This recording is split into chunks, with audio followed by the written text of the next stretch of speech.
श्री स्वामी समर्थ मित्रांनो, आज आपण जाणून घेणार आहोत योगिनी एकादशी कधी आहे, त्याचा मुहूर्त काय आहे आणि त्याची पूजा विधी काय आहे। तसेच आपण हे देखील जाणून घेणार आहोत की योगिनी एकादशी का साजरी केली जाते, त्यामागील प्राचीन कथा काय आहे। तर मित्रांनो, दरवर्षी ज्येष्ठ कृष्ण पक्षाच्या एकादशीला योगिनी एकादशी व्रत पाळले जाते। हा दिवस भगवान विष्णूंच्या पूजेसाठी विशेष मानला जातो। धार्मिक मान्यतेनुसार या एकादशीचे व्रत केल्याने जीवनातील आजारांपासून मुक्तता मिळते आणि मागील जन्मातील पापांपासून देखील मुक्ती मिळते। पुराणांमध्ये योगिनी एकादशी ही आजार बरे करण्यासाठी सर्वात प्रभावी तिथी असल्याचे म्हटले जाते। विशेषतः ज्यांना दीर्घकाळ मानसिक किंवा शारीरिक वेदना होत आहेत, त्यांच्यासाठी हे व्रत खूप फलदायी असल्याचे मानले जाते। व्रताची तारीख आणि शुभमुहूर्त 2025 मध्ये योगिनी एकादशी व्रत 21 जून रोजी म्हणजे शनिवारी आहे। एकादशी तिथी 21 जून रोजी सकाळी 7:18 सुरू होईल आणि 22 जून रोजी पहाटे 4:27 संपेल। उदय तिथीच्या आधारे योगिनी एकादशी व्रत 21 जून रोजी पाळले जाईल। योगिनी एकादशीच्या दिवशी करायचे उपाय। या खास दिवशी भगवान विष्णूसह आई तुळजाभवानीची पूजा करणे अत्यंत महत्त्वाचे आहे। दिवसाची सुरुवात स्नान करून आणि स्वच्छ कपडे घालून करा। त्यानंतर भगवान विष्णू आणि आई तुळशीची विधिवत पूजा करा। तुळशीला जल अर्पण करा, दिवा आणि अगरबत्ती लावा आणि ओम नमो भागवते वासुदेवाय या मंत्राचा जप करा। तुळशीला 7 वेळा प्रदक्षिणा घालणे हे देखील शुभ मानले जाते। भगवान विष्णूला अर्पण केलेल्या नैवेद्यात तुळशीची पाने ठेवा, कारण असे मानले जाते की भगवान विष्णू तुळशीशिवाय नैवेद्य स्वीकारत नाहीत।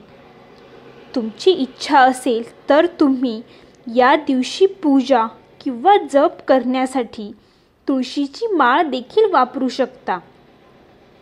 जर तुमच्या घरात तुळशीचे रोप नसेल तर या दिवशी नवीन रोप लावणे अत्यंत शुभ मानले जाते। उपवासाचे महत्त्व। योगिनी एकादशीचे व्रत मन, शरीर आणि आत्मा शुद्ध करणारे मानले जाते। या दिवशी व्रत केल्याने केवळ रोगांपासून आराम मिळतोच, शिवाय पितृदोष, कौटुंबिक कलह आणि नकारात्मक ऊर्जापासूनही मुक्तता मिळते।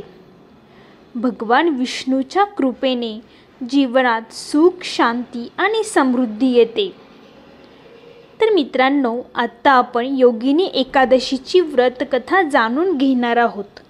पण त्यापूर्वी तुम्ही जर ब्रह्मांड नायक चॅनेलवरती नवीन असाल तर व्हिडिओला लाईक करून, चॅनेलला सबस्क्राईब करून, कमेंटमध्ये श्री स्वामी समर्थ लिहायला विसरू नका।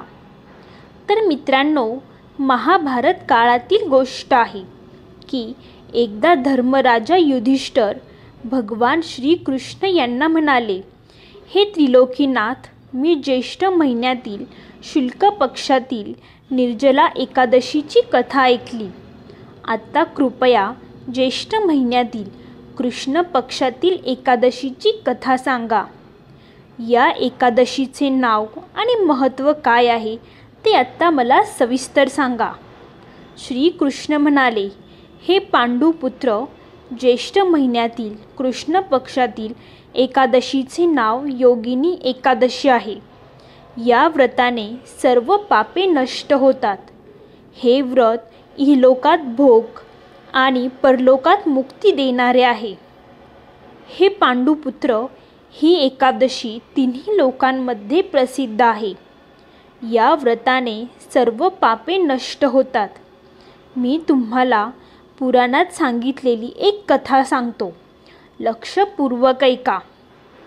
अलकापुरी नावाच्या नगरात कुबेर नावाचा राजा राज्य करत होता. ते शिवभक्त होते. त्यांच्याकडे हेममाली नावाचा यक्षसेवक होता. तो पूजेसाठी फुले आणत असे. हेममालिनीला विशालाक्षी नावाची सुंदर स्त्री होती. एके दिवशी त्याने मानसरोवरातून फुले आणली, पण मोहित होऊन फुले ठेवली आणि पत्नीसोबत आनंद लुटू लागला. या भोगात दुपार झाली. हेममालीचा मार्ग पाहून कुबेर राजाला दुपारची वेळ झाली तेव्हा त्याने रागाने आपल्या सेवकांना हेमालीने अर्जुन फुले का आणली नाहीत हे शोधून काढण्यास सांगितले. जेव्हा सेवकांना हे कळले तेव्हा ते राजाकडे गेले आणि म्हणाले, हे राजा, हेममाली आपल्या पत्नीसोबत आनंद करत आहे. हे ऐकून कुबेर राजाने हेममालीला बोलवण्याची आज्ञा केली. भीतीने थरथरत हेमाली राजासमोर हजर झाला. त्याला पाहून कुबेराला खूप राग आला आणि त्याचे ओठ फडफडू लागले. राजा म्हणाला, अरे अधर्मी, तू माझ्या परमपूज्य देवता शिवाचीही अपमान केला. मी तुला शाप देतो की तू स्त्रीच्या वियोगात दुःख सहन करशील आणि मृत्यूच्या जगात जाऊन कुष्ठरोगी जीवन व्यतीत करशील. कुबेराच्या शापामुळे तो लगेच स्वर्गातून पृथ्वीवर पडला आणि कुष्ठरोगी झाला. त्याची पत्नीही त्याला सोडून गेली. मृत्यूलोकात येताना त्याने अनेक भयंकर दुःख भोगले, परंतु शिवाच्या कृपेने त्याची बुद्धी कलंकित झाली नाही आणि त्यांना पूर्वजन्माचीही चिंता लागली. अनेक त्रास सहन करून आणि मागील जन्मातील दुष्टकृत्यांचे स्मरण करून तो हिमालय पर्वताच्या दिशेने निघाला. चालता चालता तो मार्कंडेय ऋषींच्या आश्रमात पोहोचला. ते ऋषी फार तपस्वी होते. ते दुसऱ्या ब्रह्मदेवासारखे दिसत होते आणि त्यांचा आश्रम ब्रह्मदेवाच्या सभेसारखा शोभून दिसत होता. ऋषींना पाहून हेमाली तेथे पोहोचला आणि त्यांना नमस्कार करून त्यांच्या पाया पडला. हेममालीला पाहून मार्कंडेय ऋषी म्हणाली, तू असे कोणते दुष्कर्म केले आहेस ज्यामुळे तुला कुष्ठरोग झाला आहे आणि भयंकर वेदना होत आहेत. महर्षींचे म्हणणे ऐकून हेममाली म्हणाला, हे ऋषी, मी राजा कुबेराचा अनुयायी होतो. माझे नाव हेममाली आहे. मी रोज मानसरोवरातून फुले आणून शिवपूजेच्या वेळी कुबेरांना देत असे. एके दिवशी वेळेचे भान न राहिल्याने बायको सहवासाच्या आनंदात अडकल्याने दुपारपर्यंत मला फुले देता आली नाहीत.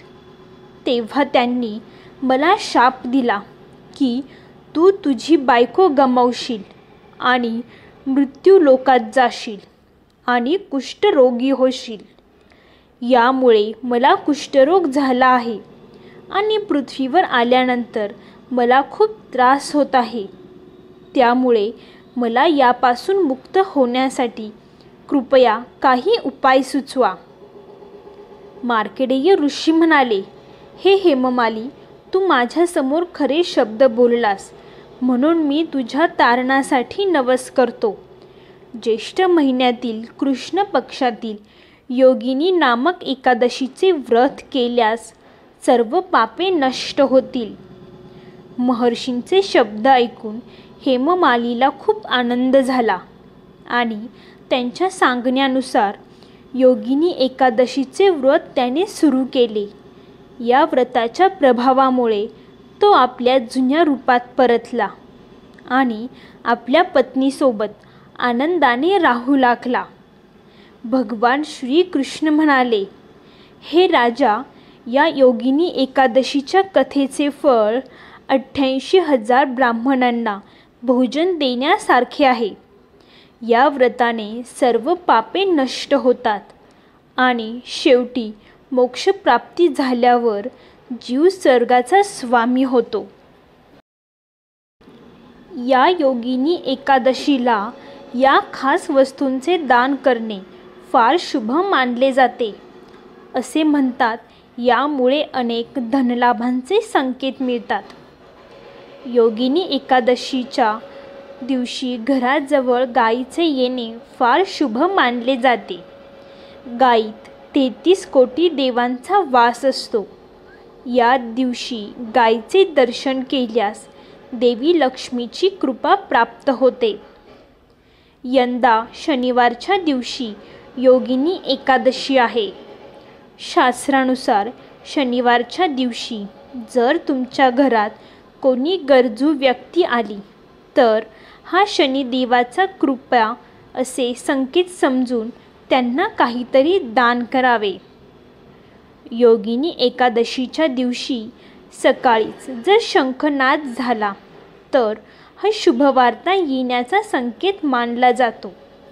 धार्मिक मान्यतेनुसार याचा अर्थ तुमच्या जीवनातील समस्या लवकर दूर होतील. या दिवशी जर एखादे साधू संत घरी भिक्षा मागण्यासाठी आले तर त्यांना रिकामे हाती पाठवू नका. त्यांच्या रूपात पितर देखील येऊ शकतात. जर तुम्ही अनेक दिवसांपासून वास्तुदोषाच्या समस्येने त्रस्त असाल तर या दिवशी घरात मोरपंख लावा. हा मोरपंख पूजेच्या वेळी मंदिरात ठेवा. एकादशीच्या दिवशी तुळशी माळेचा प्रयोग पूजेसाठी करावा. जर तुमच्या घरी तुळशीचे रोप नसेल तर तुम्ही या एकादशीच्या दिवशी तुळशीचे रोप लावू शकता. तर मित्रांनो, तुम्हाला ही माहिती, ही कथा आवडली असेल तर व्हिडिओला लाईक करून, चॅनेलला सबस्क्राईब करून, कमेंटमध्ये श्री स्वामी समर्थ लिहायला विसरू नका. संपूर्ण व्हिडिओ पाहिल्याबद्दल धन्यवाद मित्रांनो. बोला श्री स्वामी समर्थ.